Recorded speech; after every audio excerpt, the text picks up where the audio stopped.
ಧಾರವಾಡದಲ್ಲಿ ಕೈ ಮುಖಂಡ ಫೈರೋಜ್ ಕೊಲೆ.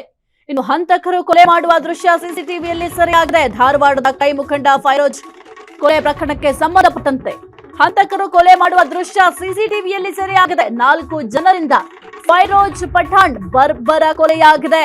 ಚಾಕುವಿನಿಂದ ಇರಿದು ಪರಾರಿಯಾದ ಆರೋಪಿಗಳು. ಧಾರವಾಡದ ಹಾಸ್ಮಿ ನಗರದಲ್ಲಿರುವ ಮನೆಯಲ್ಲೇ ಕೊಲೆ. ಯೂತ್ ಕಾಂಗ್ರೆಸ್ ಪ್ರಧಾನ ಕಾರ್ಯದರ್ಶಿಯಾಗಿದ್ದ ಫೈರೋಜ್ ಪಠಾಣ್ ಇದೇ ತಿಂಗಳ 24ರಂದು ಮದುವೆ ಕೂಡ ನಿಶ್ಚಯ ಆಗಿತ್ತಂತೆ. ಮದುವೆ ತಯಾರಿಯಲ್ಲಿ ಬ್ಯುಸಿಯಾಗಿದ್ದ ಫೈರೋಜ್ ಮನೆಯ ಮುಂಭಾಗದಲ್ಲಿ ಮಾತನಾಡ್ತಿದ್ದಾಗ ದಾಳಿಯನ್ನ ನಡೆಸಿದ್ದಾರೆ. ಗೆಳೆಯರೇ ಸೇರಿ ಹತ್ಯೆ ಮಾಡಿದ್ದಾರೆ ಅಂತ ಆರೋಪ ಕೂಡ ಕೇಳಿ ಬರ್ತಾ ಇದೆ. ಇದು ರಾಜಕೀಯ ಪ್ರೇರಿತವಾದ ಹತ್ಯೆ ಎಂದು ಕೂಡ ಆರೋಪವನ್ನು ಮಾಡ್ತಾ ಇದ್ದಾರೆ. ಸಿಸಿಟಿವಿ ದೃಶ್ಯ ಆಧರಿಸಿ ಆರೋಪಿಗಳಿಗಾಗಿ ಹುಡುಕಾಟವನ್ನು ಮಾಡಲಾಗ್ತಾ ಇದೆ. ಇನ್ನು ಸ್ಥಳಕ್ಕೆ ಹುಬ್ಬಳ್ಳಿ ಧಾರವಾಡ ಪೊಲೀಸ್ ಕಮಿಷನರ್ ಶಶಿಕುಮಾರ್ ಭೇಟಿ ಕೊಟ್ಟಿದ್ದಾರೆ. ಧಾರವಾಡದಲ್ಲಿ ಕೈ ಮುಖಂಡ ಫೈರೋಜ್ ಕೊಲೆ ಪ್ರಕರಣಕ್ಕೆ ಸಂಬಂಧಪಟ್ಟಂತೆ ಈಗ ಹಂತಕರು ಕೊಲೆ ಮಾಡುವ ದೃಶ್ಯ ಸಿಸಿಟಿವಿಯಲ್ಲಿ ಸೆರೆಯಾಗಿದೆ. ಇನ್ನು ದೃಶ್ಯಾವಳಿಯಲ್ಲಿ ಕೂಡ ನೀವು ಗಮನಿಸ್ತಾ ಇದ್ದೀರಾ ಹಂತಕರು ಯಾವ ರೀತಿ ಒಂದು ಕೊಲೆಯನ್ನ ಮಾಡಿದ್ದಾರೆ, ಜೊತೆಗೆ ಯಾವ ರೀತಿಯಲ್ಲಿ ಸ್ಕೆಚ್ ಅನ್ನ ಹಾಕಿದ್ರು ಅನ್ನೋದು ಕೂಡ ನೀವು ಗಮನಿಸ್ತಾ ಇರಬಹುದು. ಅಲ್ಲಿ ಮನೆಯಲ್ಲಿ ಫೈರೋಜ್ ಪಠಾಣ್ ಏನಿದ್ದಾರೆ ಮಾತನಾಡ್ತಾ ಇದ್ದಂತಹ ಸಂದರ್ಭದಲ್ಲಿ ಏಕಾಏಕಿಯಾಗಿ ಒಂದು ಹಂತಕರು ಬರ್ತಾರೆ. ಹಂತಕರು ಬಂದು ಆತನನ್ನ ಕೊಲೆ ಮಾಡುವಂತಹ ದೃಶ್ಯಾವಳಿ. ಇದೇ ತಿಂಗಳ 24ರಂದು ಮದುವೆ ಕೂಡ ನಿಶ್ಚಯ ಆಗಿತ್ತಂತೆ ಫೈರೋಜ್ ಪಠಾಣ್ಗೆ. ಮನೆಯ ಮುಂಭಾಗದಲ್ಲಿ ಮಾತನಾಡ್ತಿದ್ದಾಗ ಏಕಾಏಕಿ ಒಂದು ಗೇಟ್ ಓಪನ್ ಮಾಡಿಕೊಂಡು ಮನೆಯ ಒಳಗಡೆ ಹೋಗ್ತಾರೆ ಈ ಹಂತಕರು. ಮೊದಲು ಅಲ್ಲಿ ಬಂದು ಇಬ್ರು ನಿಂತ್ಕೊಳ್ತಾರೆ. ಇಬ್ರು ನಿಂತ್ಕೊಂಡು ಏನೋ ಮಾತನಾಡ್ತಾರೆ. ಅದಾದ ನಂತರ ಉಳಿದಂತಹ ಇಬ್ರು ಕೂಡ ಬಂದು ಮನೆಯ ಒಳಗಡೆಯೇ ಈ ರೀತಿಯ ಹತ್ಯೆಯನ್ನ ಮಾಡ್ತಾರೆ. ಇನ್ನು ಗೆಳೆಯರೇ ಸೇರಿ ಹತ್ಯೆ ಮಾಡಿದ್ದಾರೆ ಅಂತ ಕೂಡ ಆರೋಪ ಕೇಳಿ ಬರ್ತಾ ಇದೆ. ಅಂದ್ರೆ ಏನು ಗೆಳೆಯರಿದ್ರು, ಆತನ ಗೆಳೆಯರ ಅಂದ್ರೆ ಫೈರೋಜ್ ಪಠಾಣ್ ಸ್ನೇಹಿತರೆ ಈ ಒಂದು ಹತ್ಯೆ ಮಾಡಿದ್ದಾರೆ ಎಂಬ ಆರೋಪ ಕೂಡ ಕೇಳಿ ಬರ್ತಾ ಇದೆ. ಇದು ರಾಜಕೀಯ ಪ್ರೇರಿತವಾದ ಹತ್ಯೆ ಅಂತ ಕೂಡ ಹೇಳಲಾಗ್ತಾ ಇದೆ. ಇನ್ನು ಈ ಒಂದು ಸಿಸಿಟಿವಿ ದೃಶ್ಯ ಏನಿದ್ದಾವೆ, ಈ ಒಂದು ಸಿಸಿಟಿವಿ ದೃಶ್ಯವನ್ನ ಆಧರಿಸಿ ಆರೋಪಿಗಳಿಗೆ ಹುಡುಕಾಟವನ್ನು ಕೂಡ ಮಾಡ್ತಾ ಇದ್ದಾರೆ. ಇನ್ನು ಆ ಒಂದು ಮನೆಯ ಅಕ್ಕಪಕ್ಕದಲ್ಲಿ ಏನ್ ಮನೆಗಳಿದ್ದಾವೆ ಅಲ್ಲಿದ್ದಂತಹ ಜನರು ಅಲ್ಲಿ ನೋಡ್ತಾ ಇದ್ದಾರೆ ಏನಾಗ್ತಾ ಇದೆ ಒಳಗಡೆ. ಜೊತೆಗೆ ಸ್ಥಳೀಯರು ಕೂಡ ಅಲ್ಲಿ ಇರುವಂತದನ್ನ ಗಮನಿಸಬಹುದು. ಒಂದು 4 ಜನ ಆ ಒಂದು ಸ್ಥಳೀಯರು ಕೂಡ ಯಾಕೆಂತಂದ್ರೆ ಒಂದು ಕಿರ್ಚಾಟ ಕೇಳಿಸುತ್ತೆ, ಅರ್ಚಾಟ ಕೇಳಿಸುತ್ತೆ. ಆ ಒಂದು ಸಂದರ್ಭದಲ್ಲಿ ಅಲ್ಲಿ ಸ್ವಲ್ಪ ಸ್ಥಳೀಯರು ಏನಿದ್ರು ಅವರೆಲ್ಲರೂ ಕೂಡ ಹೋಗಿ ಅಲ್ಲಿ ನೋಡ್ತಾ ಇದ್ದಾರೆ. ನಮಗೇನಾಗ್ಬಿಡುತ್ತೋ ಅಂತ ಅವ್ರ ಪಾಡಿಗೆ ಅವ್ರು ಹೋಗ್ತಾ ಇದ್ದಾರೆ. ಆ ಒಂದು ಹಂತಕರು ಬರುವ ದೃಶ್ಯಗಳನ್ನು ಕೂಡ ನೀವು ಗಮನಿಸ್ತಾ ಇದ್ದೀರಿ. ಯಾವ ರೀತಿ ಆ ಒಂದು ಹಂತಕರು ಹತ್ಯೆಯನ್ನ ಮಾಡಿ ಮನೆಯಿಂದ ಹೊರಗಡೆ ಬರ್ತಾರೆ ಅಂತಂದ್ರೆ ಆರಾಮ್ಸೆ ಬರ್ತಾರೆ. ಏನೋ ಆಗೇ ಇಲ್ಲ ಅನ್ನೋ ರೀತಿಯಲ್ಲಿ ಬರ್ತಾರೆ. ಒಬ್ಬ ಓಡ್ ಹೋಗ್ತಾನೆ. ಅದಾದ ನಂತರ 3 ಜನ ಆರಾಮ್ಸೆ ಬರ್ತಾರೆ. ಇಂಥ ಒಂದು ಪುಡಿ ರೌಡಿಗಳು ಅಂತ ಹೇಳಬಹುದು. ಸ್ನೇಹಿತರಾಗಿರ್ಲಿ ಅಥವಾ ಯಾರೇ ಆಗಿರ್ಲಿ, ಅಟ್ಲೀಸ್ಟ್ ಆ ಒಂದು ಸ್ನೇಹಕ್ಕಾದ್ರೂ ಬೆಲೆ ಕೊಡ್ಬೇಕಲ್ವಾ. ಸ್ನೇಹಿತರೇ ಆಗಿದ್ರೆ ನಿಜಕ್ಕೂ ಕೂಡ ಅವರಿಗೆ ಒಂದು ಕಠಿಣ ಶಿಕ್ಷೆ ಆಗಬೇಕು.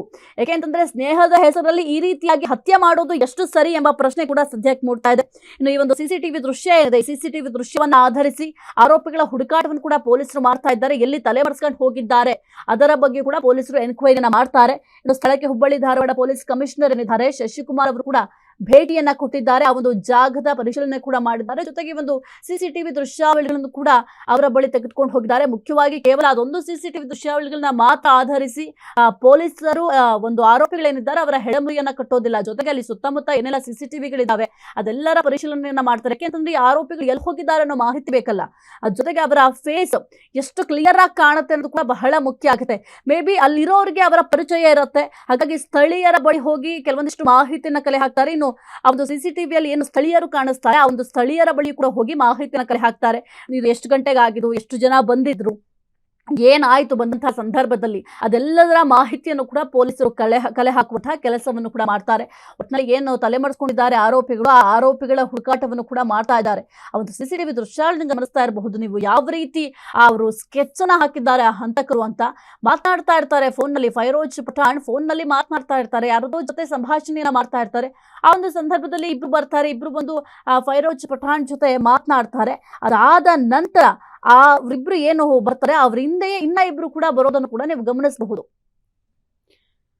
ಹೆಚ್ಚಿನ ಮಾಹಿತಿ ನೀಡ್ತಾರೆ ನಮ್ಮ ಪ್ರತಿನಿಧಿ ಮಂಜುನಾಥ್. ಧಾರವಾಡದಲ್ಲಿ ಕೈ ಮುಖಂಡ ಫೈರೋಜ್ ಕೊಲೆ ಪ್ರಕರಣಕ್ಕೆ ಸಂಬಂಧಪಟ್ಟಂತೆ ಸಿಸಿಟಿವಿ ಕೂಡ ಈಗ ಲಭ್ಯ ಆಗಿದೆ. ಪೊಲೀಸರು ಈ ಒಂದು ಸಿಸಿಟಿವಿ ಆಧರಿಸಿ ಯಾವ ರೀತಿ ಎನ್ಕ್ವೈರಿ ಮಾಡ್ತಾ ಇದ್ದಾರೆ, ಜೊತೆಗೆ ಆ ಆರೋಪಿಗಳ ಹುಡುಕಾಟವನ್ನು ಯಾವ ರೀತಿ ಮಾಡ್ತಾ ಇದ್ದಾರೆ.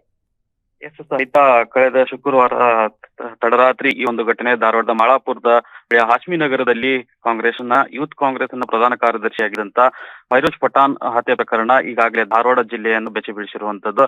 ತಡರಾತ್ರಿ ಈ ಒಂದು ದುಷ್ಕರ್ಮಿಗಳು ಫೈರೋಜ್ ಪಠಾಣ್ ನಿವಾಸಕ್ಕೆ ಬರ್ತಾರೆ. ಮೊದಲಾಗಿ ಫೈರೋಜ್ ಪಠಾಣ್ ತನ್ನ ಮನೆಯ ಗೇಟಿನ ಆವರಣದಲ್ಲಿ ಮೊಬೈಲ್ ನಲ್ಲಿ ಮಾತನಾಡ್ತಾನೆ ನಿಂತಿರುವ ಸಂದರ್ಭದಲ್ಲಿ ಏಕಾಏಕಿ ಓರ್ವ ದುಷ್ಕರ್ಮಿ ಒಳಗೆ ಬರ್ತಾನೆ. ಗೇಟ್ ತೆಗೆದು ಒಳಗೆ ಬಂದ ನಂತರ ಫೈರೋಜ್ ಪಠಾಣ್ ಆ ಸಮಯದಲ್ಲಿ ಮೊಬೈಲ್ ನಲ್ಲಿ ಮಾತಾಡ್ತಾ ಇರ್ತಾನೆ.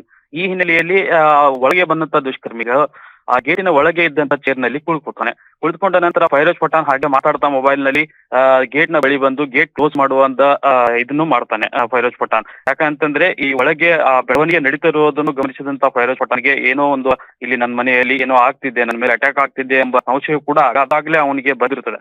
ಈ ಹಿನ್ನೆಲೆಯಲ್ಲಿ ಫೈರೋಜ್ ಪಠಾಣ್ ಗೇಟ್ ಕ್ಲೋಸ್ ಮಾಡ್ತಾ ಇದ್ದಂತ ಸಂದರ್ಭದಲ್ಲಿಯೇ ಒಳಗೆ ಏನು ಆ ಚೇರ್ ಅಲ್ಲಿ ಕುಳಿತಿರ್ತಾನೆ ದುಷ್ಕರ್ಮಿಗಳು ಏಕಾಏಕಿ ಚಾಕುವಿನಿಂದ ಅಟ್ಯಾಕ್ ಮಾಡಿದ ನಂತರ ಏನ್ ಫೈರೋಜ್ ಪಠಾಣ್ ಅದಾನೆ ಈ ದಾಳಿಯಿಂದ ತಪ್ಪಿಸಿಕೊಳ್ಳಲು ಮನೆ ಒಳಗೆ ಪ್ರವೇಶ ಮಾಡ್ತಿದ್ದಂತ ಅದಾಗ್ಲೇ ಆ ಸಮಯದಲ್ಲಿ ಗೇಟಿನ ಹೊರಭಾಗದಲ್ಲಿ ಇಬ್ಬರು ಯುವಕರು ನಿಂತಿರ್ತಾರೆ.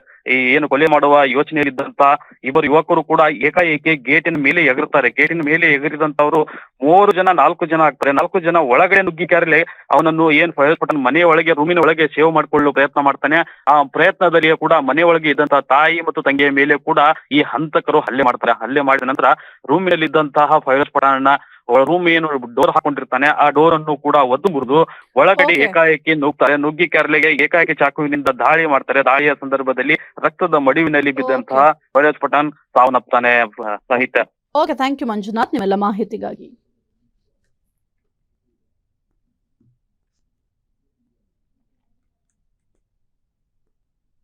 ಕ್ಷಣದ ಸುದ್ದಿಗಳಿಗಾಗಿ ಫ್ರೀಡಂ ಟಿವಿ ಸಬ್ಸ್ಕ್ರೈಬ್ ಮಾಡಿ, ಲೈಕ್ ಮಾಡಿ ಹಾಗೂ ಫಾಲೋ ಮಾಡಿ. ಹೊಸ ಸುದ್ದಿಗಳ ನೋಟಿಫಿಕೇಶನ್ಗಾಗಿ ಬೆಲ್ ಐಕಾನ್ ಮೇಲೆ ಕ್ಲಿಕ್ ಮಾಡಿ.